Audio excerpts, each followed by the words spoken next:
নমস্কার বন্ধুরা, আজকে আমার ব্লগে বা আমার রান্নাঘরে আপনাদের সবাইকে স্বাগতম। আজকে আমি যা নিয়েছি দেখতেই পাচ্ছেন, আমি আজকে চিকেন নিয়েছি, 500 গ্রামের মতো আছে। এটা দিয়ে আমি আমার মতো করে একটা রেসিপি তৈরি করব। রোজ রোজ মাংস তো সবার ভালো লাগে না। আমার বাড়িতে 3 দিন থেকে 4 দিন মাংস হয়, সেটা মানে একটু ভ্যারাইটিস করতেই হয়। তো আজকে আমি যেটা করছি সেটা হলো একদম জিরে, ধনে, আদা এটা ছাড়া, মানে আমি আজকে মাংসটা করব। তো কিভাবে করব দেখুন। আমি আলু নিয়েছি, আলুটা একটু ভেজে নেব। তারপর নিয়েছি একটু পেঁয়াজ, একটু টমেটো, পেঁয়াজ আর টমেটো। আর এটা হলো আমার সিক্রেট মশলা। এটার মধ্যে কি দিয়েছি আপনাদের পরে বলছি। এই মশলা, এই হলো আমার রান্নার উপকরণ। তাহলে আমি কড়াই চাপিয়ে দিয়েছি, জলটা টানছে, একটু তেল দিয়ে দেব। আর তেলও আমি বেশি দেব না, দেখবেন অল্প তেল দেব। অল্প তেল দিয়ে দাও, একদম অল্প তেল। ব্যাস ব্যাস ব্যাস ব্যাস ব্যাস, দেখুন কতটুকু তেল দিয়েছি। তেলটা একটু গরম হলে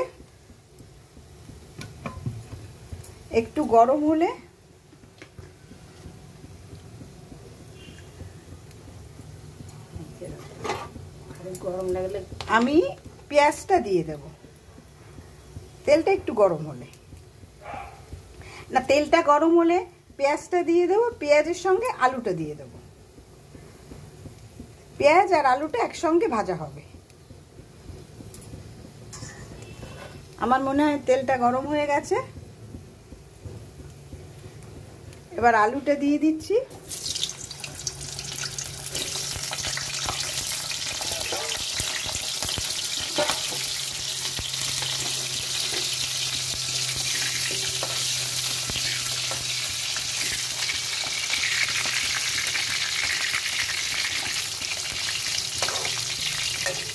আমি লবণ কিন্তু দিলাম না, এই মুহূর্তে আমি লবণ দেব না।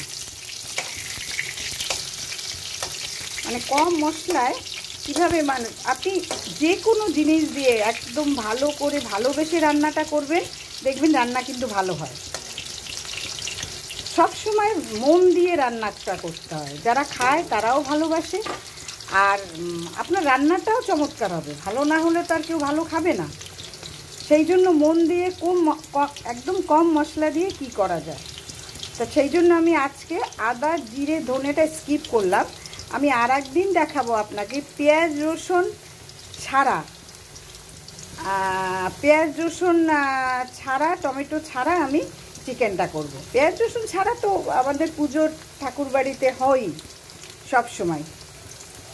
একটু আলুটা নাড়া দিয়ে নিচ্ছি।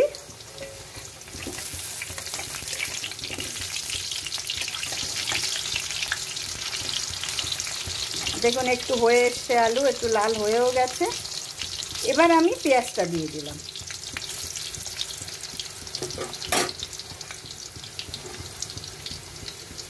আমি পেঁয়াজটা দিয়ে দিলাম। এই পেঁয়াজটা হতেই কিন্তু আমার সময় লাগবে অন্তত পক্ষে 3 থেকে 4 মিনিট।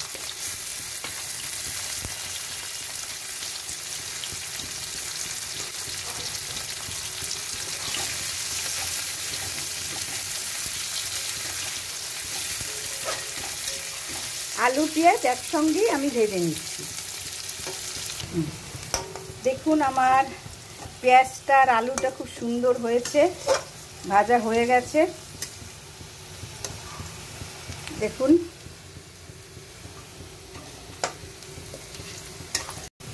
দেখুন বন্ধুরা, আমার পেঁয়াজটা আর এটা ঠিক হয়ে গেছে। এখন আমি এটার মধ্যে টমেটো দেবো। সব দিয়ে না, আর কি দাও। এটার মধ্যে আমি টমেটো দিয়ে দিলাম। আর এবার একটু আমি লবণ দিয়ে দেবো। এবার আমি লবণ দিয়ে দেবো।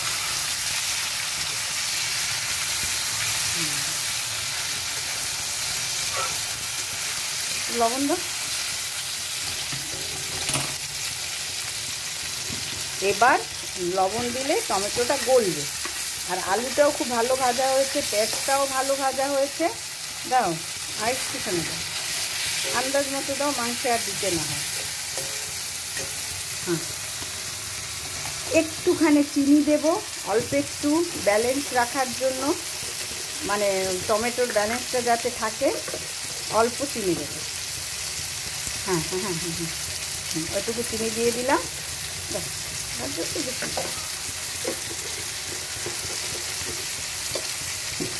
এবার নাড়ানো চাড়ানো, হাত এবার খুন্তি এপাশে ওপাশে, খুন্তি এপাশে ওপাশে, এবার নাড়িয়ে চাড়িয়ে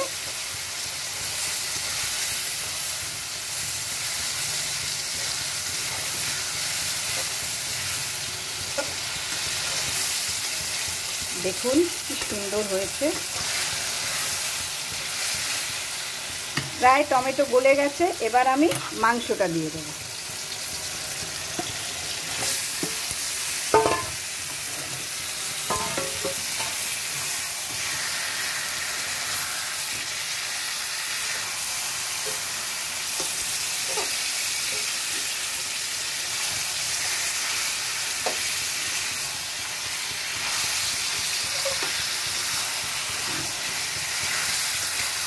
এবার খুন্তিটাকে একটু বিশ্রাম দিয়ে আমি এবার এর মধ্যে আপনার হলুদের গুঁড়োটা দিয়ে দেবো।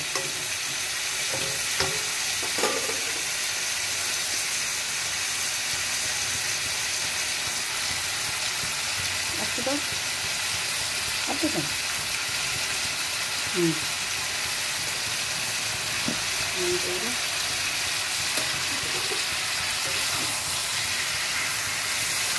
এবার এইদিকে নাড়তে দিন। এখানে খুন্তি খুব যুদ্ধ করছে মাংসের সঙ্গে, যুদ্ধটা করতে দিন, এটা হোক, আমি দেখাচ্ছি। এবার আমার সিক্রেট যে মশলাটা, এটা আমি কি দিয়ে তৈরি করেছি ভালো করে নোট ডাউন করুন। এটার মধ্যে আমি দিয়েছি যেটুকু দেখেছেন মশলা, আপনারা দেখবেন এই মশলাটা কি ভালো হয়। আপনি একটু মৌরি দেবেন, আন্দাজ মতো দেবেন, আপনার যেরকম মাংস ঠিক সেরকম মৌরি দেবেন, একটু ধনে দেবেন, কয়েকটা রসুন কুয়া দেবেন, আর একটু মৌরি দেবেন, আর কয়েকটা গোলমরিচ ফেলে দেবেন। ফেলে দিয়ে একটু রোস্টেড করে সেটাকে জল ছাড়া এইভাবে মিক্স করে দেবেন, ব্লেন্ডার করে দেবেন। তাহলেই আপনার এই মশলাটা তৈরি হবে। যে কোনো সবজিতে, যে কোনো কিছুতে এই মশলাটা আপনারা ইউজ করতে পারবেন। অদ্ভুত ভালো, অদ্ভুত সুন্দর একটা মশলা তৈরি হয়। আমি আপনাদের লিখে দিয়ে দেবো এটা কতটা, কিন্তু আমি আন্দাজটা বললাম না। আপনি মাংস যতটা হবে বা যে জিনিসটায় দেবেন সেই জিনিসটা কতটা হবে ঠিক ততটা পরিমাণ মতো দিয়ে আপনারা এই মশলাটা করে নেবেন। দেখুন এদিকে আমার মশলা মানে মাংসটা খুব সুন্দর একটা কালার ছেড়েছে। আমি এবার এই মশলাটা দিয়ে দেব। আর এই মশলার মধ্যে আরেকটা জিনিস দিয়েছি, যেটা দিয়েছি আপনার কাশ্মীরি লঙ্কা, একটা লঙ্কা পুরো আমি দিয়েছি। এখানে 2 চামচ আমি দিয়ে দিচ্ছি। দেখুন 2 চামচ দিলে 2 চামচ থাকে, নাড়া দাও আগে দেখি। 2 চামচ দিয়েছি, এখন দেখি মানে 2 চামচের পর আর লাগবে কি না। দিয়ে দেবে, তাহলে আমি দিয়ে দিচ্ছি। আরেকটু মনে হয় লাগবে, সব মশলাটাই আমি দিয়ে দিলাম।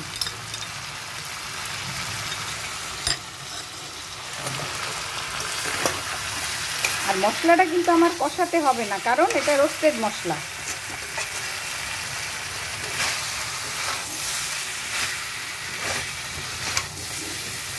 বাস হয়ে গেছে। এবারে আমি, আমার সাতলানো হয়ে গেছে, দেখুন তেল বেরিয়ে গেছে। এবার আমি জল দিয়ে দেব। আমার সব কিছু ভাজা হয়েছে। দাঁড়ান, খুব ভালো হয়েছে, কিন্তু একটু লবণ লাগবে। না অত দিন, দেখুন একটু তো পাতলা, কি সুন্দর মশলা ছাড়া, কি সুন্দর ঝোল হয়েছে দেখুন। এবার আমি একটু লবণ দিয়ে দাও, লবণ হয়নি, মুখে দিয়ে দেখো।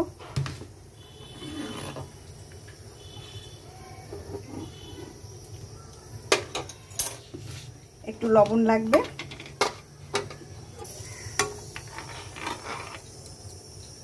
এটা কিন্তু আমি খুব একটা বেশি ঝোলটা টানাবো না, টানালে একরকম স্বাদ হবে, আবার ঝোল রাখলে একরকম স্বাদ হবে।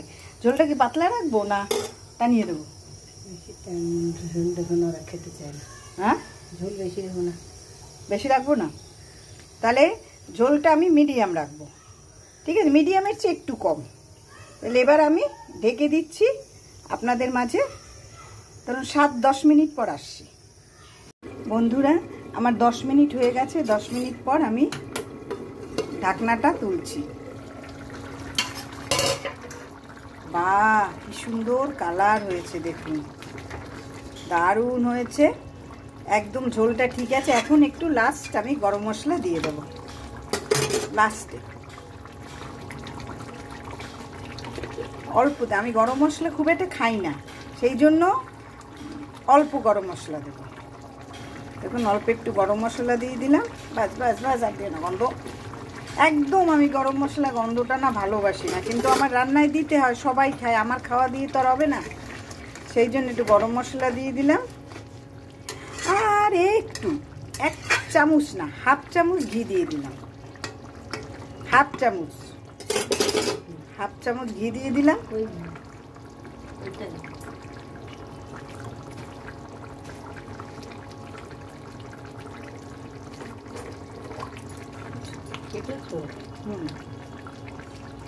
দেখুন, 1 চামচ দেবে না, হাফ চামচ। এইটুকু ঘি দিয়ে দিলাম। এখন জালটা একটু বাড়িয়ে দিলাম। দেখুন, এবার আমার মাংসের তরকারি, আমি জালটা বন্ধ করে দিলাম, গ্যাস বন্ধ করে দিলাম। এবার নাড়িয়ে চাড়িয়ে আমি নামিয়ে দেব। কি চমৎকার হয়েছে টেস্টটা। আর দেখুন, একটু ঝোল, আপনারা যদি ঝোল না খান টানিয়ে দেবেন, কিন্তু এটা একটু পাতলা ঝোলই ভাল লাগে।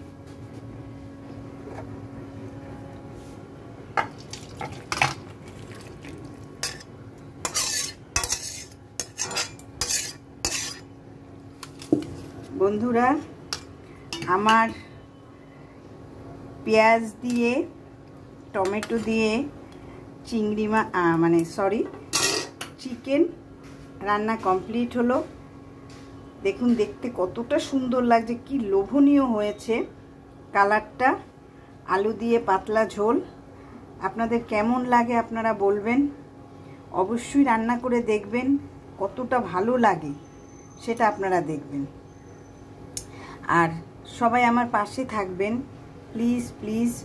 লাইক, কমেন্ট, সাবস্ক্রাইব, এগুলো শেয়ার, এগুলো সব করবেন যদি ভালো লাগে আপনাদের।